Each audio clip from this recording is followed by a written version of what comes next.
What did you know about North Korea? Which is considered a paradise on Earth, if you believe its leaders and citizens who have somehow managed to leave it. It's one of the most mysterious and enigmatic countries on our planet. In our overview, we've gathered facts that shed light on what's happening behind the North Korean Iron Curtain. Well then, let's dive in.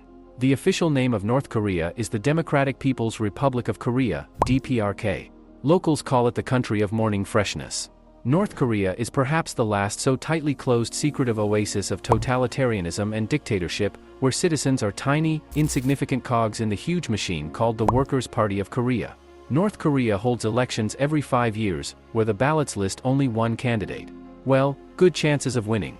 If you want to visit North Korea as a tourist, you'll need to shell out a huge sum of money for various permits. In the country, you can only travel along a government-approved route in the company of a guide who must speak your language. Also, there will be someone openly watching you all the time. Independent movement in the city is strictly prohibited. Each tourist is accompanied by a KGB agent who requests deletion of photos where the country's residents or landscapes don't look as they should, and also points out objects that can be photographed.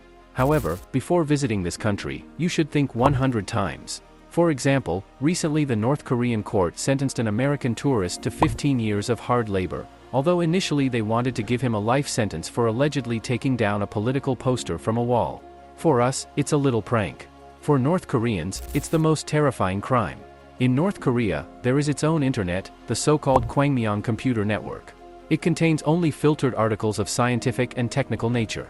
Access to the web is available to all who wish.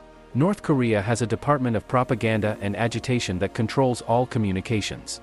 The government prohibits all foreign broadcasts, and radio and television stations are tuned only to government broadcasts. Even in their own homes, citizens are not allowed to turn off the government radio, they can only lower the volume.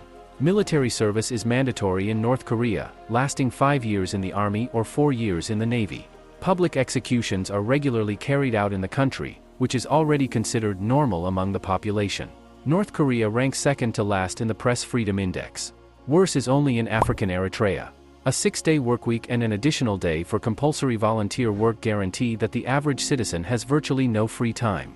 Ordinary working citizens have only 3 days off per month. One of the most terrible crimes a North Korean citizen can commit is attempting to leave the country. Dissent is considered treason, and a person who decides to inquire about how people live in other countries signs their own death warrant. There are currently about 16 large labor camps in North Korea, comparable to the Gulag. They are usually located in mountainous areas, and about 200,000 prisoners are held behind the barbed wire of these camps. Defectors, traitors, and former politicians who have fallen out of favor with the North Korean government end up in these North Korean gulags. These are very scary places. People there are powerless slaves who are tortured and subjected to various kinds of horrific experiments, similar to those during the Holocaust. In North Korea, there is a punishment of 3 generations. This means that when a person is sent to prison, their entire family goes with them, and the next 2 generations of the family are born and live their lives in prisons. This terrifying fact is absolute truth. And you can read about what it means to be the second generation in the book Escape from Camp 14. Very few people have escaped from the North Korean labor camps, survived, and been able to tell what happened there. Shin Dong-hyuk, a man who escaped from the horrific Camp 14, which is considered the most brutal labor camp in the country because it houses the most dreadful political criminals, tells his story in the book Escape from Camp 14. Shin was born in the camp because his uncle deserted from the army and fled to South Korea. When he was 14, he tried to escape with his mother and brother. They were caught and taken to an underground prison where they were subjected to brutal torture. According to Shin's account, he was hung upside down from the ceiling by his feet, coerced into giving evidence against his mother. When that failed, he was hung by his hands and feet upside down over a pit filled with burning coals until the skin on his back was completely burned off.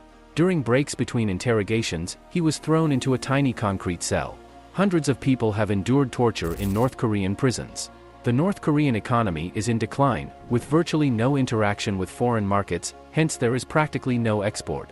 Currently, the population of North Korea is around 25 million people, with an average GDP per capita of about $600 per year. It is known that the bulk of the money goes into the pocket of Kim Jong-un, but not towards food for his people. By the way, the father of the current leader of the country, Kim Jong-il, spent 700,000 euros a year on purchasing Hennessy cognac, which he greatly respected. As they say, all for the people.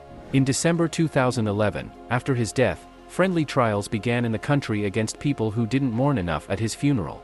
According to North Korean government media, the trials were conducted by labor collectives, and those found guilty faced up to 6 months in labor camps.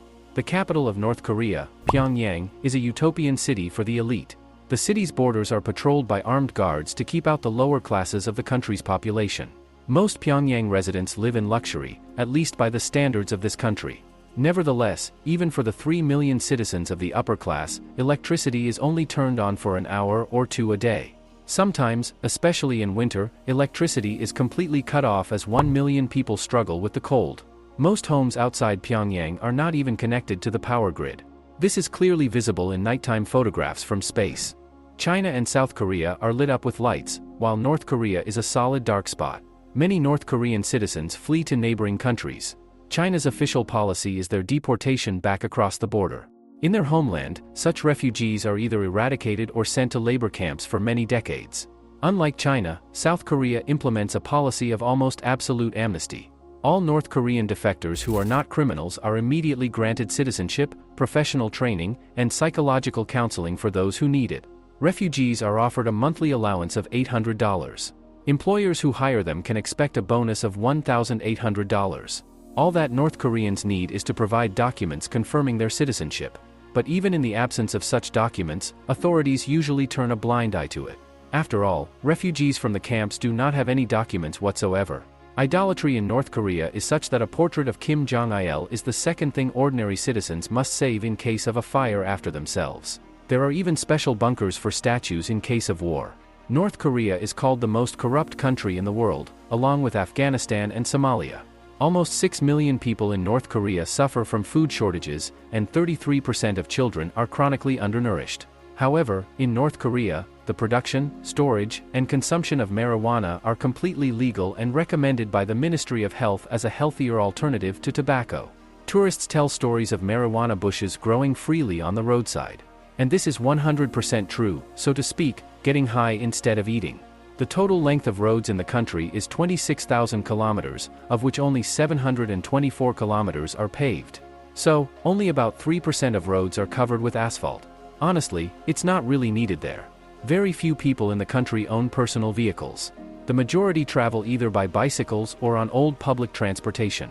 North Korean residents, especially those born after the Korean War, are shorter in stature than South Koreans, by almost 6 centimeters. This difference in height is likely due to the lack of nutrition during the war and the chronic undernourishment of every third child in North Korea. Citizens of North Korea mainly subsist on corn, and those who are wealthier can afford rice. Are there any advantages to living in North Korea? Of course, there are. There are 3. First, the government ensures you have employment from an early age to old age, so unemployment is not a threat.